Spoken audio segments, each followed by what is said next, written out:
help me breathe further. I cannot change to change. I love you anyway. No more a dream. Those dreams we left abandoned. Start looking for something more than me.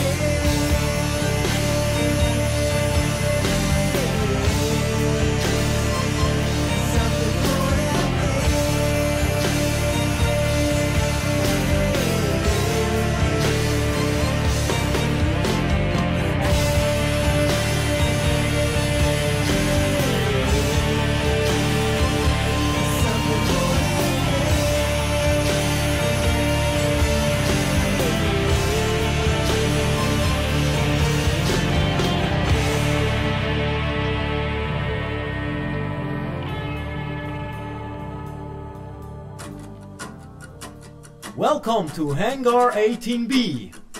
This April we were on the road once again. Our destination was the place where we had recorded a UFO last December.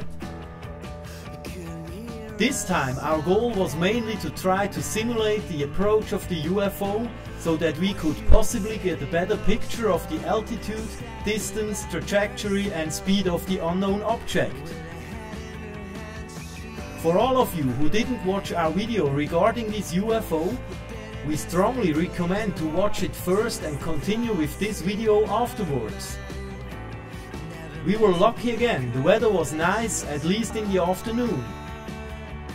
Towards the evening it was getting cloudy, but fortunately without rain, which made the night much more comfortable. As mentioned, one of our goals was to simulate the approach of the UFO as accurate as possible. One of the most important tasks in order to do that was to make sure that the camera which recorded the UFO on the long time recording was set up again exactly at the same position and was filming again in the same direction. We managed this task quite well. You see here a still shot from the surveillance camera from this evening. Now we lay over a still shot from the same camera but from the 23rd of December 2014. You see that we are only a little bit off. This offset can be corrected easily by moving the shot from December 2014 slightly to the upper right corner. Now both shots are aligned correctly in space. We'll use this later in this video. To give you a better overview, we decided to go one step further. We installed a second camera which is recording from some distance so that you have a wider field of view. Here you see pictures of this camera. Now there was just one thing missing, but the most important, our new drone.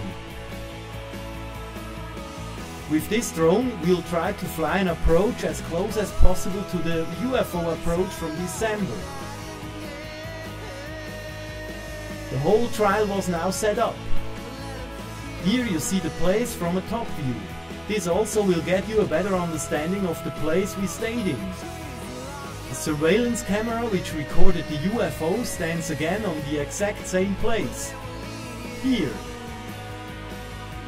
This camera films as in December in this direction. The second camera for a better overview is placed here. This camera films in this direction. Our drone will, looking from this view, approach from top on this trajectory. We decided to do this flight in the dusk, to make sure that one can see both the lights of the drone and the surroundings as well, as there is still some daylight.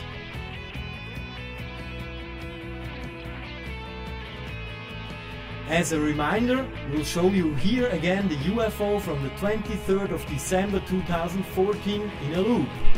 This is the original recording.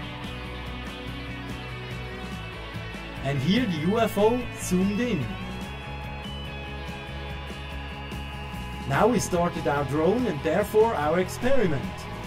After some attempts we got it.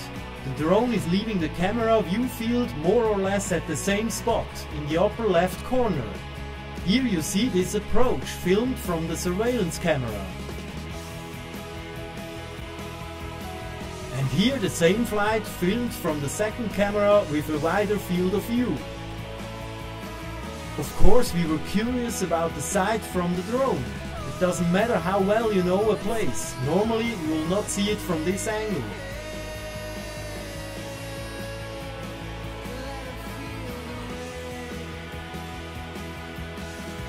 Back to the side of the surveillance camera. Over this actual footage of the drone, we now overlay the UFO footage from December and we correct the little offset as mentioned earlier. The trees on the right are again the reference point which makes this possible. To make it all more clear, we cut out the background from the December footage around the UFO. We already explained this technique in our Nightwatch UFO video. Here you have a composite video with our drone and the UFO, both fitted together in space. The first thing which stands out is that the flight angles are totally different. Unfortunately, in our first video, one aspect of the UFO was a bit undervalued. For us, this aspect is probably the most amazing one still today. Therefore, we will mention this aspect here again. The UFO on our recording is appearing from out of nowhere. Even that the object is just visible in the upper left corner, one can clearly see that this object comes out of nowhere. And we want to make it absolutely clear. In that night, the weather was splendid. There were absolutely no clouds or haze whatsoever. The appearing from out of nowhere is also much more interesting if one looks closer. The lights do not appear at once, but one after the other. Here again with zoom. Back to our experiment.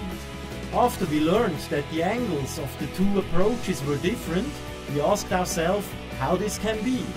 And we herewith want to foreclose our conclusion. We do not have any ultimate opinion on what this means. In our opinion, there are several options. First, the UFO flew in another altitude than the drone, and these different angles originate from that. Second, the UFO was steeply flying downwards, much more than it looks like. Third, the different angles have several reasons, including the small offset between the recording from December 2014 and today. Fourth, it could also be possible that this object does not really fly in our direction, but probably from the viewpoint of the camera from right to left. But for some reason it looks like if the object flies more or less in the direction of the camera and therefore in the same direction as our drone. This could probably be an optical illusion, or it could well stem from the object itself, which is probably in rotation or has some other self-dynamic. Here again the composite video with the UFO and the drone, filmed from the surveillance camera.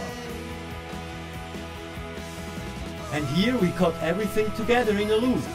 In the upper left corner you see the drone's approach, filmed by the surveillance camera. In the upper right you see the UFO, also filmed by the surveillance camera. Those two upper pictures are fitting together in terms of size and direction.